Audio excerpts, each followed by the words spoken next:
Welcome to revAMPd, the #1 amputee podcast hosted by an amputee and brought to you by Bilateral Orthotics and Prosthetics in Pittsburgh, Pennsylvania. I'm Brian Mosier, the social media advisor for Bilateral, and I also happen to be a left below knee amputee. Let's get into today's episode.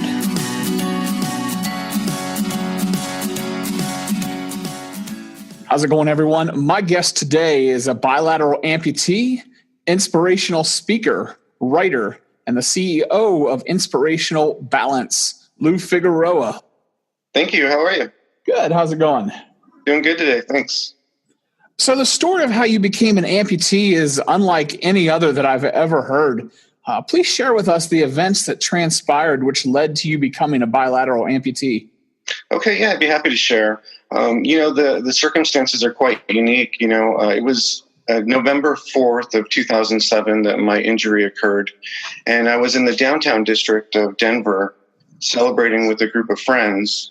And I had been at work for most of the day, finished up work and, decided that I wanted to go out and enjoy the night. So I called a friend up and had a few options to do that night. I was either going to go out with a friend to a movie or meet up with another friend that was going downtown. And I figured, well, I'll probably go with the guy downtown and, meet up with them later on the night. So I headed out from work about 9 o'clock at night and made my way to meet up with them. And when I got there, my plan was to really park my car at his apartment and then meet up with him and his girlfriend. And together we would collectively drive to the party.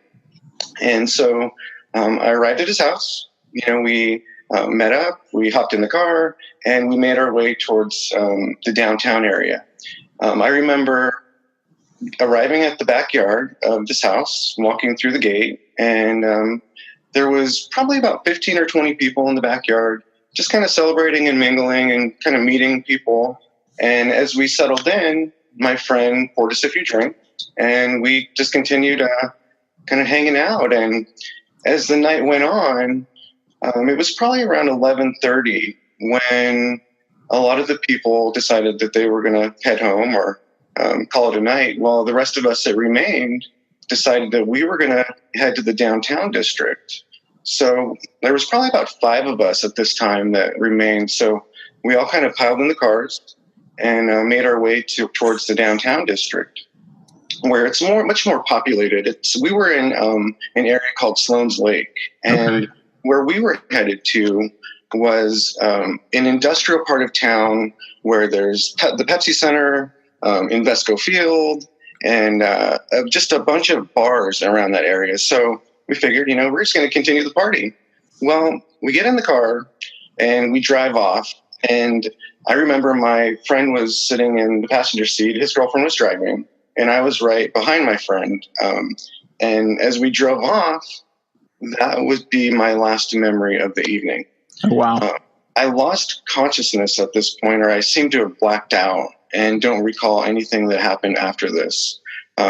What happened next was my friend said that we did actually go to the bar, and that we arrived there, and they said that we were dancing on the dance floor, and they saw me dancing around a group of women, and they figured, he's having a good time, didn't think much of it. But when they went to go and find me again, they couldn't find me.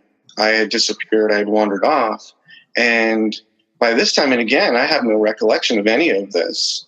I would imagine I have a brief image of being in the bathroom and kind of like doing one of those things where you just kind of rub your hands over your face and kind of gather your composure.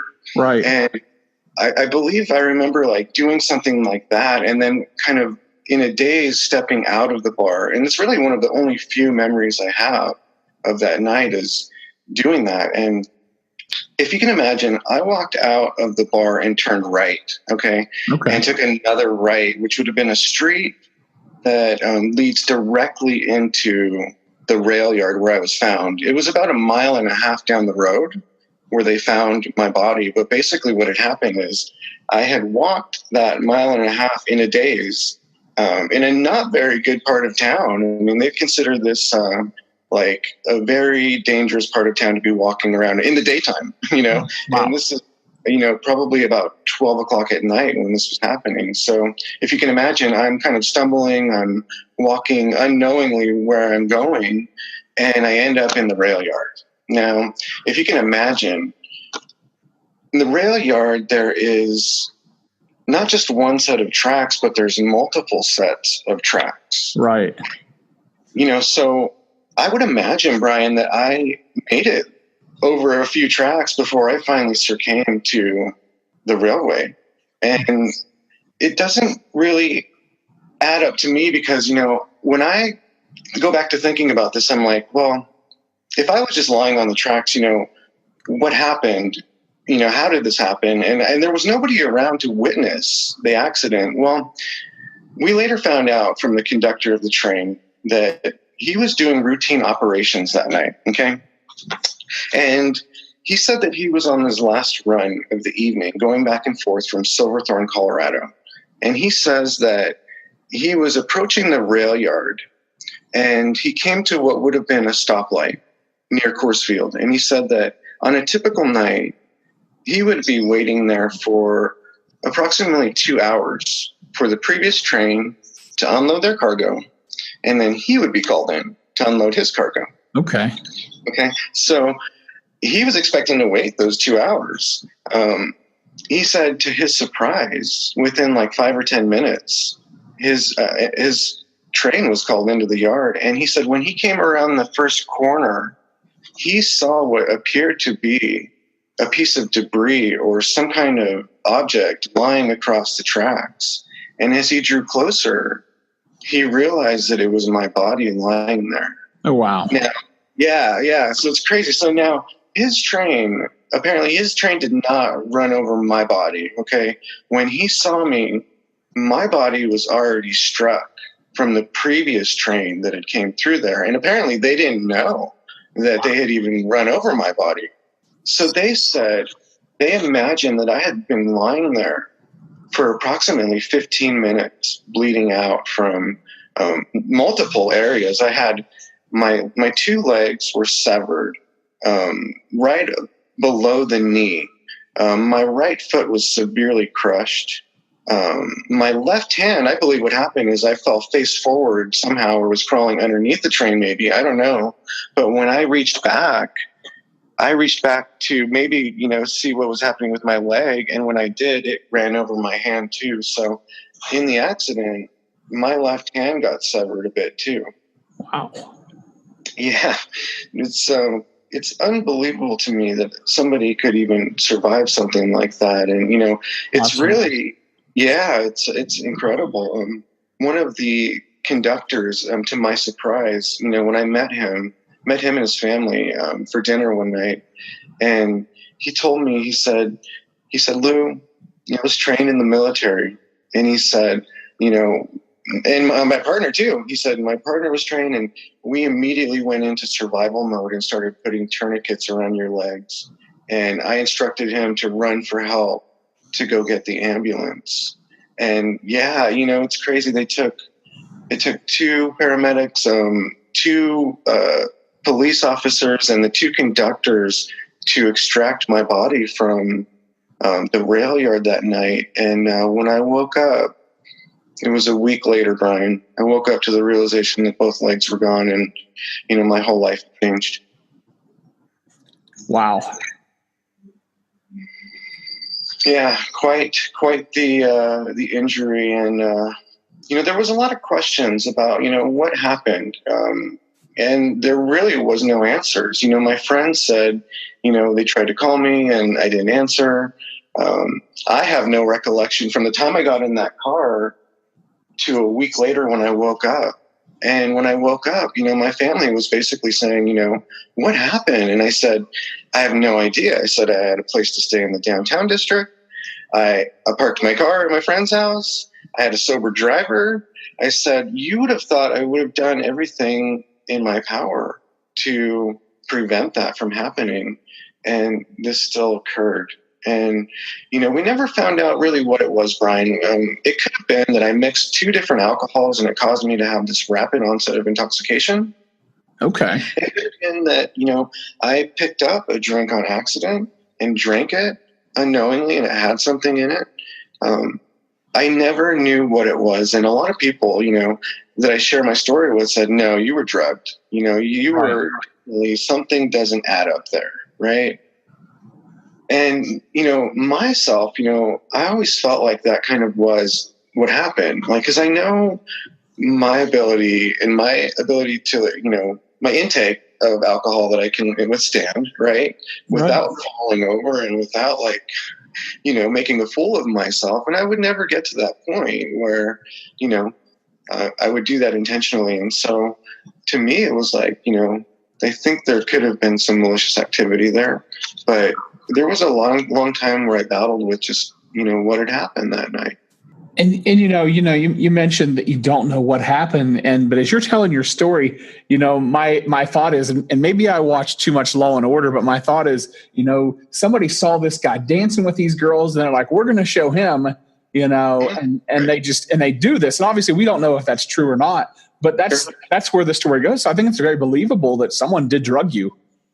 Yeah, and that bar really was kind of known for being a party bar. Like in it, had some shady activity going on there, and I wouldn't be surprised. Let's just put it that way. That something like that could happen at a place like that. And so you end up in the rail yard. You're hit by a train. Fortunately for you, I guess you have two guys that had some military training. You knew what to do to preserve life in that moment. You wake up a week later in the hospital. What's going through your mind? I mean, this is like, in my mind, this is worst case scenario. Like what the hell just happened? What's going through your mind at this point? Oh my gosh, it was just an overwhelming sense of just crisis. And, our family, we had never dealt with amputation before. And there was no, there was no book that we had, had read that taught us about amputation. So, we kind of went in very, very blind to this. And, initially when I woke up, Brian, they told me that I had gone through 9 life-saving surgeries just to stabilize my condition. I had numerous blood transfusions. It was a miracle that I had survived such an injury. And, I attribute it to the doctors and the surgeons and the medical team at Denver Health and everything they did to preserve my life. I mean, can you imagine? I mean, I was in critical care for nearly a week where, my family I was hanging by a thread, my family was wondering if I would make it through the night and praying. And there was prayer chains around the globe. People gathered together and came together at this moment. And for me, what's crazy is that I had this overwhelming sense of just peace too. They came up to me a few days later when I was able to talk, because when I first woke up, I was on breathing tubes and I was on feeding tubes, and I tried to tell people, what had happened, but I couldn't even talk. I had to relearn how to swallow and how to move. My first instinct when I woke up, Brian, was to get up and out of the bed to use the restroom. And that's when I realized that my whole life had changed, that this was going to be a long, long road ahead of me. And, from that moment on, I had somewhat of an acceptance because, the psychiatrist that came in the hospital had asked me, Lou, how are you doing? How are you dealing with this? Do you even realize that you lost both of your legs? And I told him, I said, Brian, I told him, I said, there's nothing I can do about that. Right. They're gone. Great. My legs are gone. I said, what I can do is move forward now.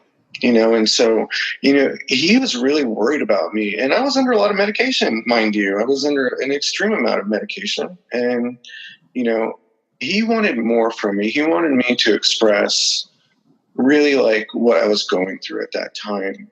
And for me, every day was a battle just to muster the strength to sit up, to get out of this darkness that I was in. And, a lot of people would come in and for like half an hour, 45 minutes, and then they would leave, and then somebody else would come in. And then when everybody left, I would be all alone there in the hospital. And really, that's when I really had a great appreciation for the nurses in my life, because they're the ones that really helped me through that very, very difficult time. Right. Challenging, and man, I get emotional thinking about that, because like some of these nurses, they took time to just like hold my hand. Yeah, exactly. Like be there and just, tell me it's going to be okay. Like you're going to get through that. Yeah. It's interesting that you mentioned that, because I have said, ever since I was sick and became an amputee, that my nurses, in a roundabout way, basically became my best friends. And, I would have these ones, and they would ask, what you say, and they would be like, do you want me to hold your hand through this? And, and I'm a guy, so I'm like, no, I'm fine. It's good. And, and they would anyhow. And it was really the most amazing thing. And, the family support is awesome, and the prayers are fantastic. But, I just don't think sometimes that people in general give enough credit to what these nurses do for us when we're at our worst and our most. Yeah, exactly. Especially in those desperate times of need. And, like for me, going through that, it was a transformation is really what it was. And they were there to really help me through that. And looking back, I was in the hospital for about a month, which is amazing. It's incredible. Yeah. Right. About it. Yeah, they'd actually, arrived on November 4th, okay? And on December 4th was my birthday, 1 month later, and they transitioned me to Colorado Health Sciences Center for rehabilitation, and that's where I learned my occupational therapy. Okay. So I had little or no idea what occupational therapists did before I entered this program, but really what they taught me was the life skills and activities for daily living that are required to be an amputee. And for example, just even being in a wheelchair and being able to navigate over a curb, or being able to wheel up to a stove and to be able to cook for yourself and to clean and to do all of the daily things that you once did before. They were a big part of my recovery too. And like I told you, I had also lost part of my hand. And so they had built a brace and a type of mechanism that helped me regain my strength in my hand, which is really helpful. I mean, I have now full mobility in that hand, and you wouldn't know it, but today, and looking at it, a lot of people don't even notice that I have reconstructive hand surgery. Oh, wow. Yeah, they did a phenomenal job. But so, going through that, Colorado Health Sciences Center, when I was released, I want to say home, but it wasn't my home, Brian, because previously I lived on a 3rd-story building. I lived in an apartment 3 stories up, and when this tragedy occurred, my family had to go in there and move out all my stuff. They had to tell my apartment complex that I won't be coming back. They had to go into my job and tell them, Lou had a severe injury. He's no longer going to be working here anymore. Wow. Yeah, I mean, all of these things hit at once, and it was like a roller coaster of just like, okay, what do we do now? Like, what's next? Where do we go from here? And, I remember seeing these videos of, at certain times, people will come into the hospital and they'll have these videos from certain prosthetic manufacturers, and they show you these videos of like people walking. And to me, like I went home and I watched one of those videos, and I remember it being like, this is so cool, but like, this is so far from where I'm at. Right. This is going to take like years for me to, especially what I had just gone through. So I was like, thinking of wanting that, but like seeing how distant it was in my life and saying, okay, let's just focus on today and the pain management that you're going through. And, I had a hard time recovering. I went through several revisions to my legs where, part of it wasn't healing. My right below-knee amputation wasn't healing properly, and they had to come about a few inches above. And so that kind of set me back. I mean, that was 6 months into my injury. And, they told me basically, they're like, Lou, it's not healing. We need to revise it. It's better to do it now when you're 27 rather than, 45. Right. So we suggest you just do it now. And while we're in there, let's get a plastic surgeon to seal it up, and let's get a prosthetist to kind of curve it properly so that you can bear weight on it. And I was like, yeah, that sounds really good. Let's do that. And, I remember having them come in and prep me for the prosthesis. And again, that was still really distant from where I was at, but it was kind of just getting me ready for that moment when I would stand again. And, during that time, like, I was suffering a lot with my pain. Honestly, I was having a very difficult time managing my pain medications. And I often would take more than I needed throughout the day, and then I would come up short, on, those cycles of prescription refills. And so what began as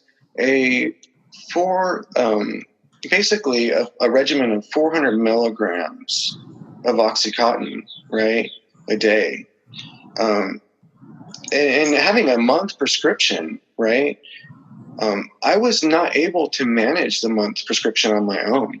And so, I would repeatedly go into the doctor, and I'd be telling him stories of how I didn't have the medication and I came up short. And, he reprimanded me several times and said, Lou, this is not acceptable. I understand you're in pain, but you can't be abusing your medications. Right.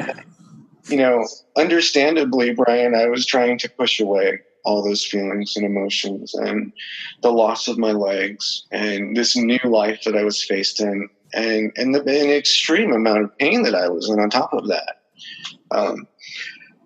Going through that, I realized a lot, and as time went on,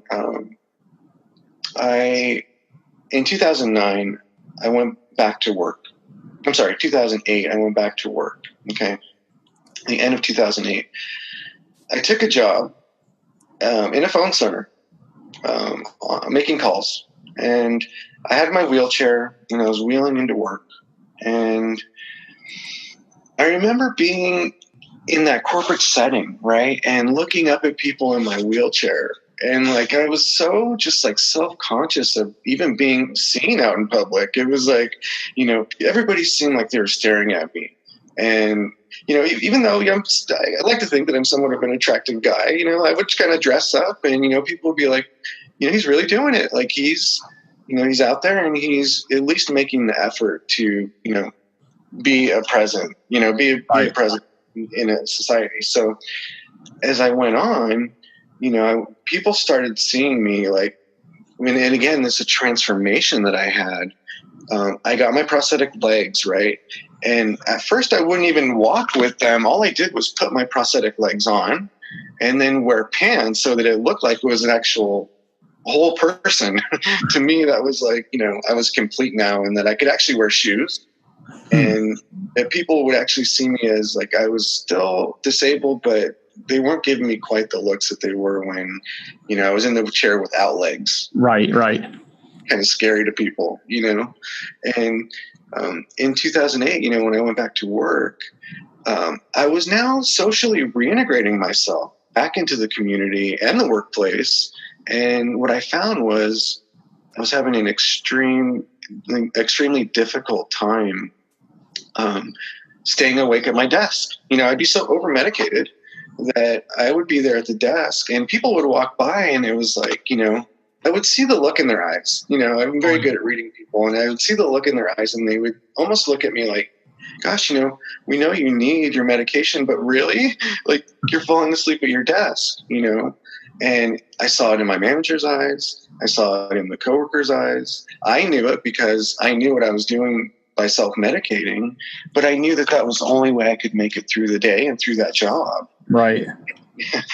And over time, it got worse and it got worse. And I was still, keep in mind, I was still rehabbing. And when I got my prosthetics, I was really, excited that I was able to like start to learn how to walk. I could, stand up. And the first time I stood up, I was like, okay, I could barely even stand there before I was physically sweating from the top of my head, So, you go through all of this, and, you start to reintegrate yourself a little bit.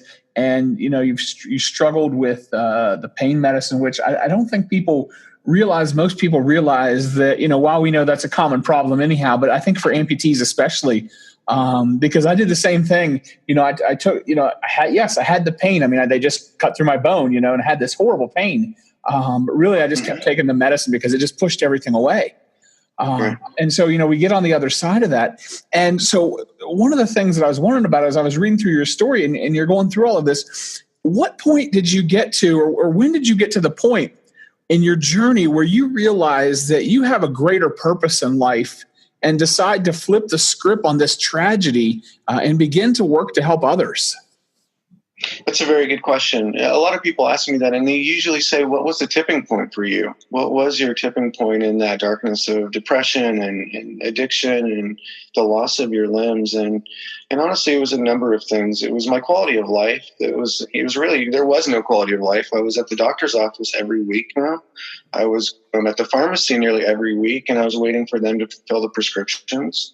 I was constantly just sick from those medications that, I realized that, it wasn't a good way to live. And the tipping point for me really, Brian, was in 2010 when my best friend died from prescription drugs. Now, keep in mind, she didn't have any kind of traumatic injury. She was just suffering from substance abuse. And it was the realization to me that, if I continued to do what I was doing, that nobody would get to hear the story of what happened to me, and that I would die the same way of prescription drugs. And, I thought about that, and, at that time it was like 2011 when that was going on. And I was still at the job. I'd been there for 4 years now. I was working on the phones. I was a bill collector. And, I finally said one day, I was like, this needs to stop. I need to be accountable for my actions. I need to check myself into a treatment center because I obviously can't do it. My family couldn't help me manage my pain. They love me, and don't get me wrong. They told me many times, Lou, we love you, but we're not professionals. We can't help you that way. And so in 2011, I checked myself into the treatment center. And what's crazy is that, in a treatment center, there's people that are there that want to be there, right? Yeah. And there's also people there that were sent there by the judicial system that don't want to be there, right? They were did something wrong and they ended up there. And in treatment, there was a lot of temptations. There was drugs being pulled into the facility and being distributed. And as a person like me, it was really trying to stop. It took an enormous amount of strength to say no to those things, but I spent 30 days in treatment, okay? And even in treatment, my dream was I want to start sharing my message with other people. And the people in the treatment center were saying, that would be so cool if you did. We see where you're at now. And that would be really cool if you did take this message of not only how you survived the train accident, but how you overcame the substance abuse too. Right. And so, when I got out of treatment, Brian, it was crazy because I was in California, and what I noticed was that there was a liquor store in nearly every corner, right? Not only that, there was a pharmacy on nearly every other corner. So there was a lot of temptation, and, when I went back to Colorado, and I went to treatment in California, okay, to kind of remove myself from the elements of temptation, so to speak. Okay. Sure. And then when I went back to Colorado, I was sitting at my desk at the job that I'd worked there for 4 or 5 years.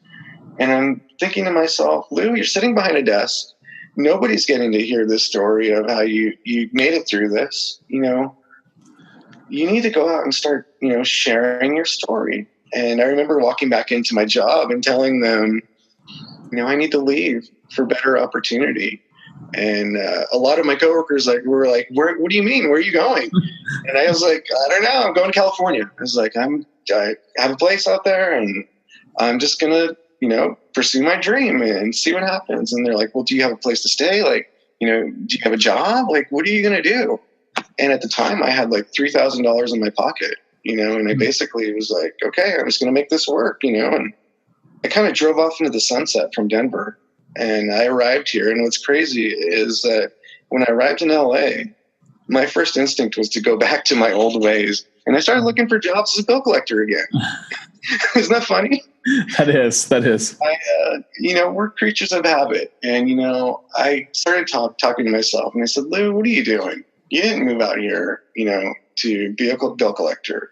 And even when the jobs I did try and that I did have meaningful opportunities for, they were only going to, give me 20 hours of work, and they weren't going to give me health benefits. And I was like, this is not what you were meant to do.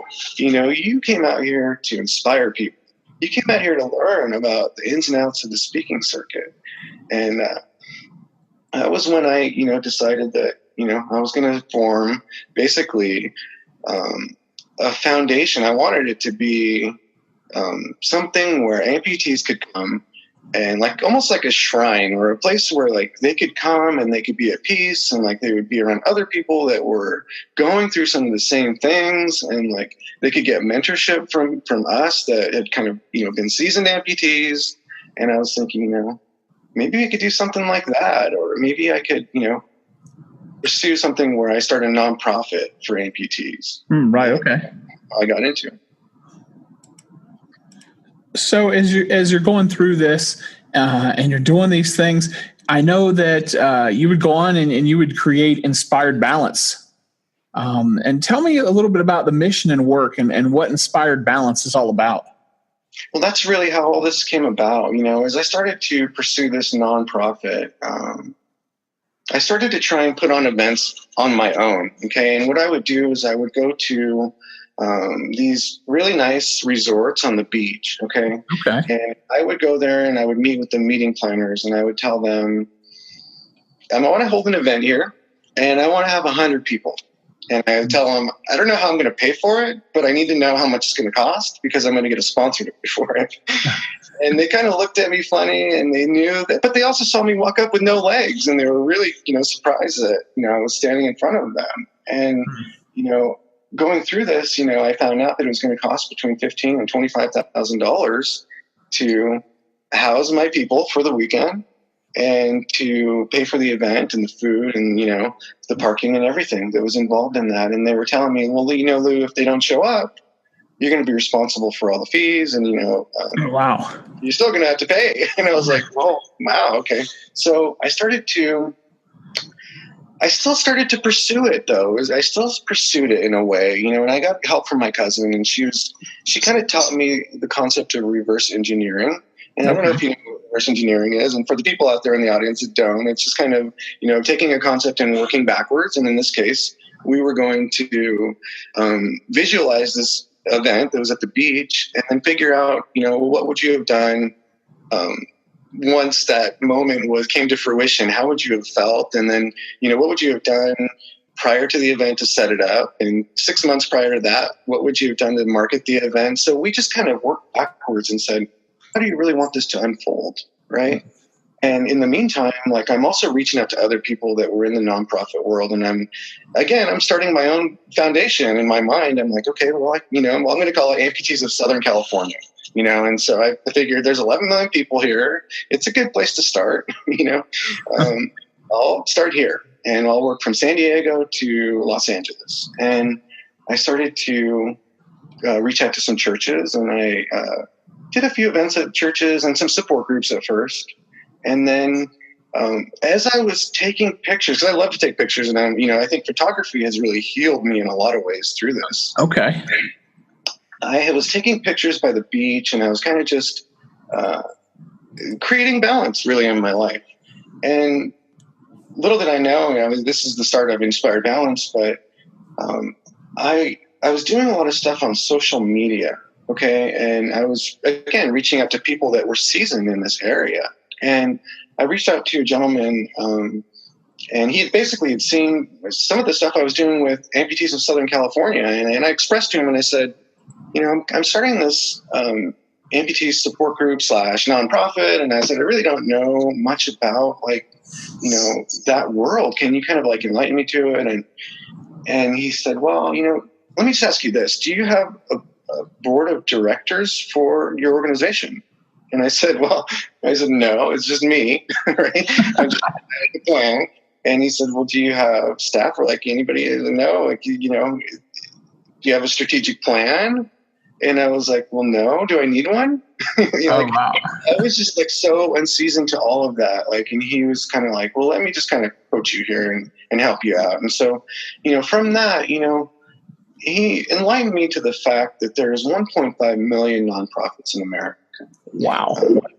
Over 150,000 business associations and 7,000 chambers of commerce. And they all put on events and they all look for inspirational speakers. And he told me, all you need to do is rather than you take on all that weight of all these people, not showing up, why don't you reach out to organizations that are meaningful to what your message is geared towards. And I thought, man, that's really cool. Like, how do I do that? Like, sign me up for that. And, he was like, well, it's much more than that. Like, and there was no sign up. It was basically hard work and sweat and effort. And, it was like, he kind of coached me and said, Lou, first of all, you need business cards. And then he said, next, you'll need a website, and then you'll need to start writing articles and sending them out to people that, read those in their newsletters. And so through that was formed Inspired Balance. And as I started to go to different places across America speaking, I started to take pictures of all of these meaningful landscapes that in my mind was providing me an enormous amount of peace and health and tranquility and so much more in my life that I wanted to start sharing it with other people. Not only the pictures, but some of the life lessons I had gone through. And so as you're going through this, you're learning these lessons and you're getting into the nonprofit. I know that you get to the point where you're traveling the globe as an inspirational speaker. And as you're doing this, what's some of the core messages that you're sharing with your audiences around the world? I have a number of them. The number one is overcoming crisis, and I think that hits home for a lot of people. Absolutely. Yeah, it does really.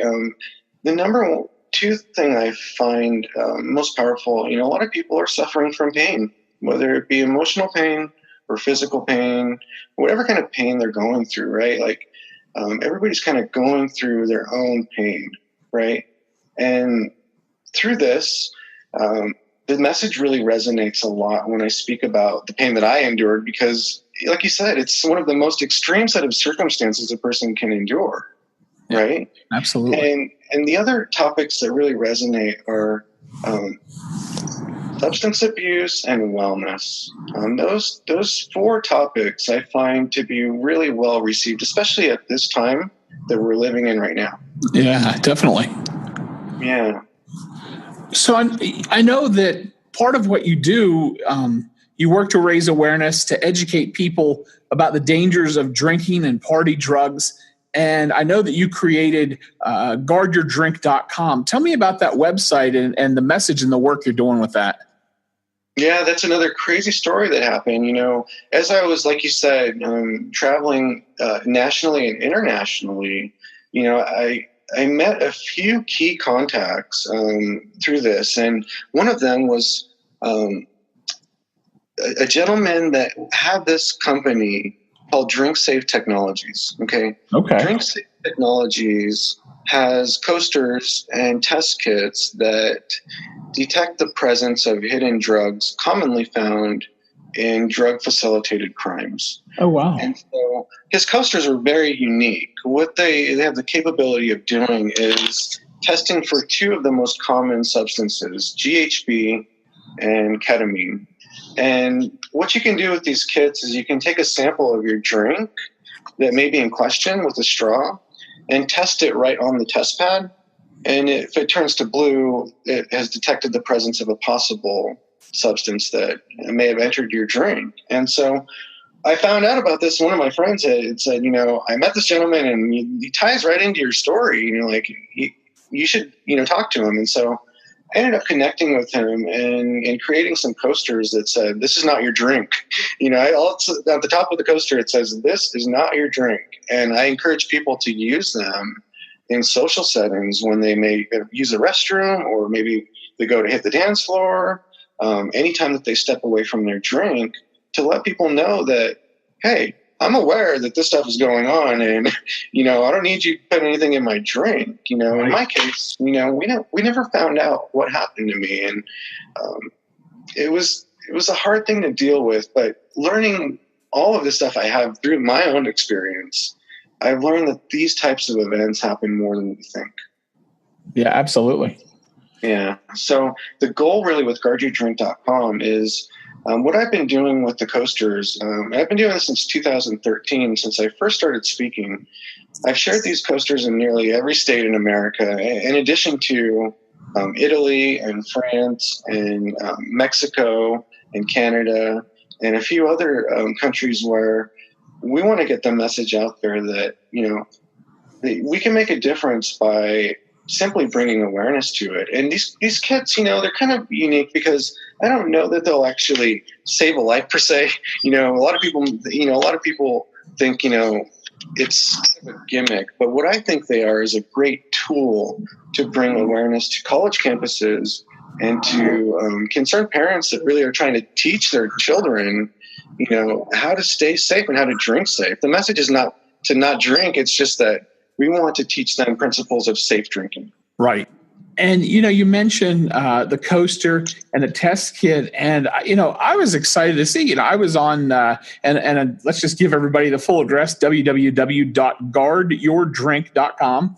And so I was on the website and I noticed that from that website, I can get the coasters. And yes. I noticed that you have the test kit as well there that you can get. And, you know, I thought, first of all, I thought it was a great idea. I think it's a great idea. But beyond that, I said, you know, this would be a really unique conversation starter. It is. It's the best conversation starter in my mind. You know, that's the best way to use these. Yeah, because, you know, you might be in a bar or a club or something and somebody might be like, yeah, whatever. But, you know, chances are somebody's going to be like, hey, that's different. I don't see that elsewhere. What's that all about? And kind of give you the opportunity. I don't drink a lot of alcohol as it is, but I think one of the things that people need to be aware of is that someone could spike your drink, whether you're drinking alcohol or whether you're drinking Coca-Cola or Gatorade or whatever. Absolutely. It's not limited to you just drinking. You know, people say, oh, I don't go to a bar. It doesn't matter. You know, you could be drinking, you know, your Starbucks or whatever, and someone could drop something in that.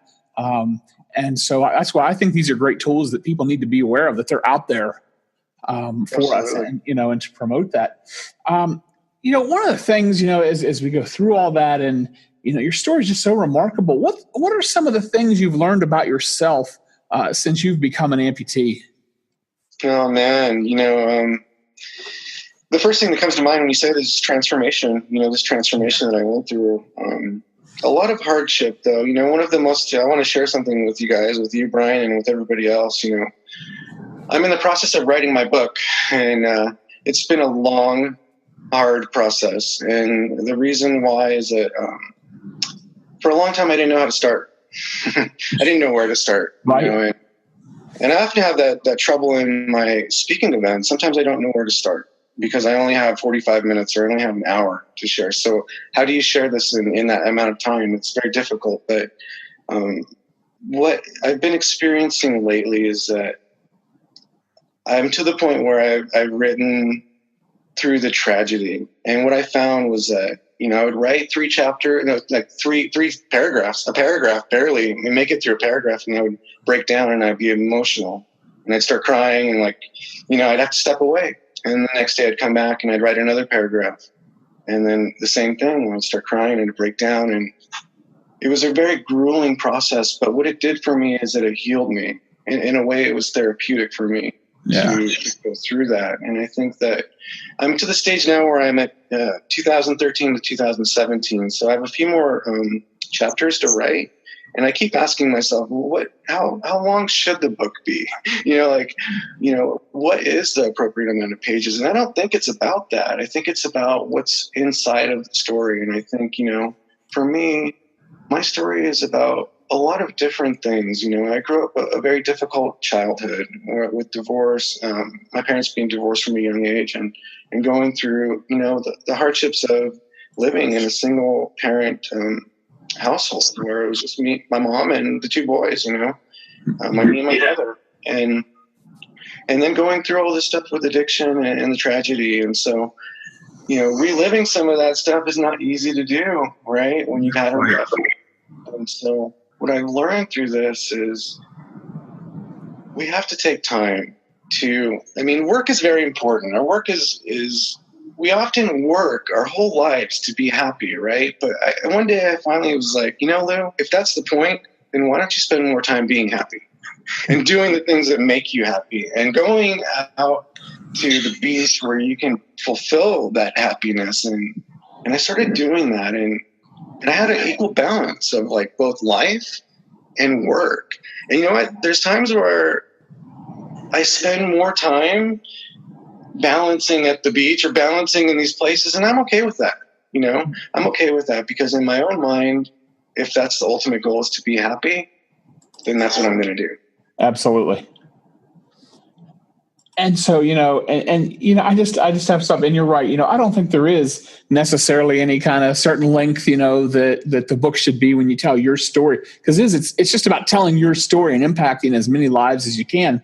And when it comes to, to reading things that you've written, that you've put together, I was spending some time reading How to Find Your Reset Button on your website. Incredible resource, whether people are an amputee or not. Tell us about how you came up with this, and what are some of the things people need to do in order to find their reset button?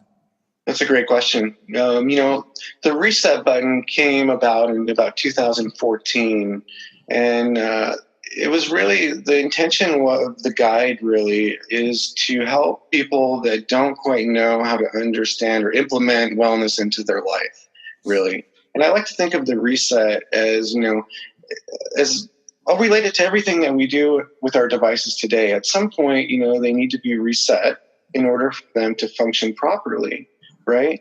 Absolutely. And so if we don't, our systems are bogged down.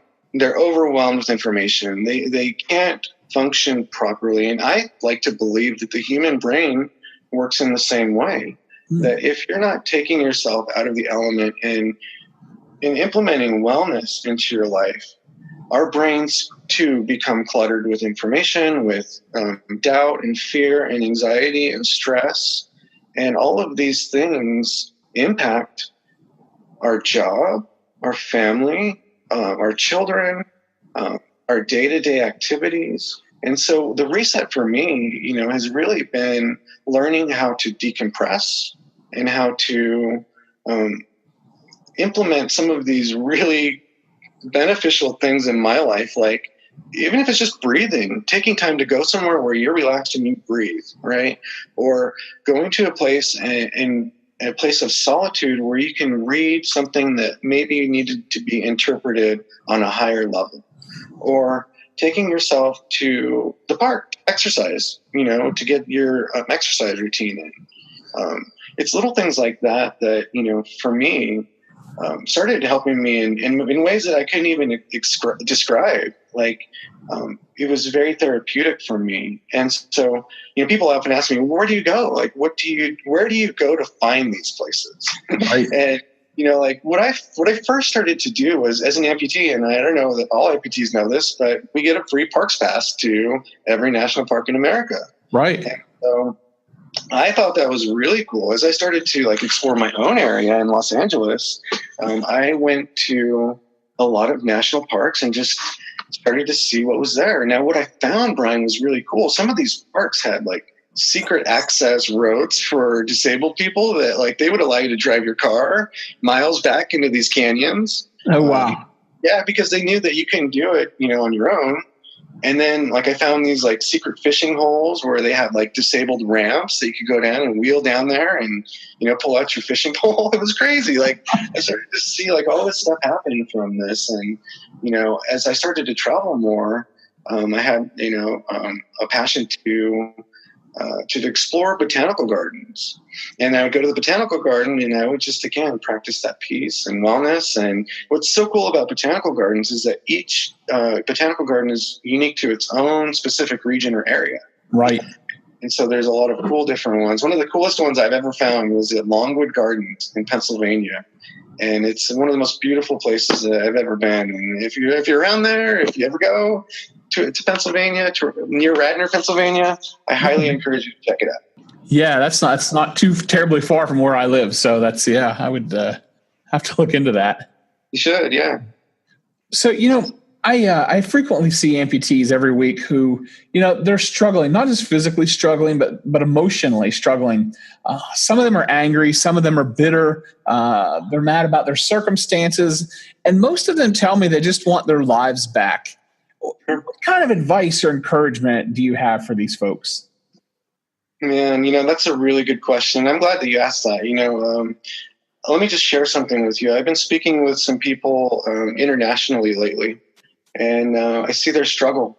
They don't have Medicare. They don't have anything, any kind of coverage, any kind of assistance. They don't really have a lot of great prosthetists that can help in some of these countries that I've been speaking to these people with. And so when I think about it, you're right. Like, there's a lot of frustration going on, not only here in America, but across the world, across the globe, with just people wanting to get their lives back, right? Like, it could be a mother that is caring for her kids. It could be, a teacher that is teaching her students, or it could be somebody that's trying just to regain their strength from coming back from this traumatic injury. I understand that frustration, and I understand what it's like to not have coverage to get the parts that you need. Right. And that was one of my biggest challenges as an amputee, was to make things work. Now, the first prosthetic that I got, the company I worked for, thankfully, they paid for 90% of that prosthetic, which to me was remarkable. My second one was donated to me by, a pastor that was, his wife basically said, my husband passed away, and we have this knee. We'd like to gift it to somebody who would really use it. And at the time, it was like, oh my gosh, this was such a blessing. It only had 800 steps on it, Brian. Like, wow. It was brand new. He probably walked from the corner of the block and back, and right. To me, it was like a true blessing. And so I know what it's like to not have insurance to get those parts, and I know what it's like to not have money to pay for. $20,000 in my case. Each time I get new legs, it's about $15,000 to $20,000 out of pocket for me to cover that stuff. So it's an extreme amount of money that's involved with this, and that's where the frustration lies. Is that a lot of people don't have the resources or the knowledge to get the parts that they need. And lately I've been thinking, how can I be a vessel for the people that don't have a voice, or the people that can't express their needs for prosthetics? Sure. I want to be able to help not only people here in America, but people abroad too, where, even if it's just, hey, they need a liner or they need a new foot, let's get it to them if they need it. And, the biggest thing is making those connections and saying, what can I do to help? How can I help you in this process? And and that's we need that. There's not enough of that, and we need that. I think I saw 4 different messages today from amputees saying, I heard about interviewing process. What do I ask? What do I do? How do I get the things that I need? And it seems like there's some kind of global disconnect a lot of times. So it's wonderful that you're willing to do that and to help amputees figure those things out and get things that they may not otherwise have access to. Yeah, let me share with you real quick. Going through this recently, I recently, about a year ago, I want to say, received a letter from Social Security saying it appears your condition has improved and you'll no longer be receiving benefits anymore. And for me, it was like, wow. Well, there's a lot of things that you don't really know. There's post-traumatic stress, there's depression, there's the fact that, yes, I've made a significant improvement in my ability to walk, right? But there's a lot of things that you don't understand that are going on. And so I appealed it, and I said, I don't agree with this. And they sent me through a number of doctor's visits and psychiatric evaluations and you name it, appointments and documentation. And what I say, people continue to tell me, Lou, you need to hire an attorney. You need to get somebody that will help you with this. And I didn't want to do it. I was like, no, I got this. I'll do it.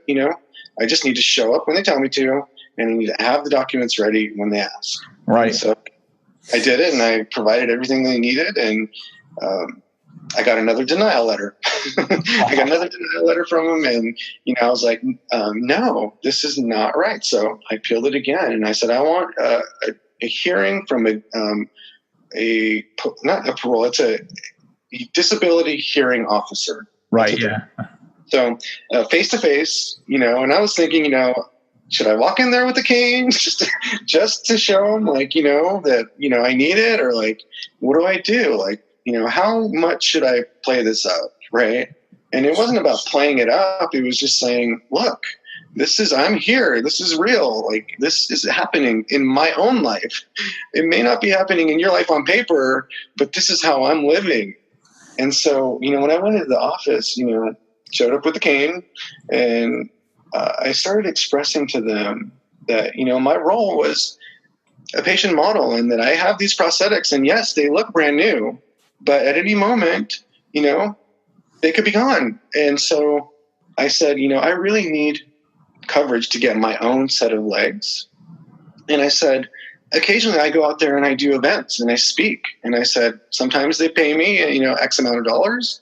And sometimes I go, months without speaking, and I shared that with them. I was very upfront and very honest with them about the way I lived. And I went home that day and I was so nervous, Brian. I was thinking oh man, I don't know how that's going to go. I go back, I get home the next day from wherever I was at, and I see a letter from the disability office. And I'm thinking, whoa, that was way too quick. Right. Denial right away. I was thinking denial. I opened it up and it was an approval. And they said, you're approved. The next review will be 3 to 5 years from now or something like that. Something relative to you're good. And from that moment on, I was I just can't believe I went through 3 years of battling with them back and forth, trying to get them to, get this right in place, and, it wasn't until I was able to speak with somebody face to face and express my own concerns, my own disabilities, and my own challenges. Wow. Yeah. And now, because of that, I was able to get a new set of feet, a new set of legs, plastic molds, everything I needed, liners, and had I not worked so hard, it might not have came to fruition. Or if I had fell through the cracks in one of those instances, so it's, right. If I have any advice for any of you out there that are going through this process, document everything that goes on with your doctor's appointments and keep them in a file. And the bigger the file, the better. You want to have that file ready, because when you do get that chance to finally express your needs, they're going to want to see everything. And the more you have, the better you have. Absolutely. You have a remarkable story. And to remind everyone, I've been talking with Bilateral Amputee Lou Figeuroa about his incredible journey. For more information about Lou, visit his website, www.loufigeuroa.com. And also, don't forget to visit www.guardyourdrink.com and check out the resources that are available there. Lou, thanks so much for joining me today on Amp Life. It has been a real pleasure. Thank you, Brian. Thank you, guys. Have a great day. You too. Thank you. You've been listening to Revamped, the #1 amputee podcast hosted by an amputee and brought to you by Bilateral Orthotics and Prosthetics in Pittsburgh, Pennsylvania. If you've enjoyed today's episode, leave us a review on iTunes or give us a like on Facebook. I'm Brian Mosier. I invite you to visit our website, www.revampedpodcast.com, and connect with us on Facebook at Revamped Podcast.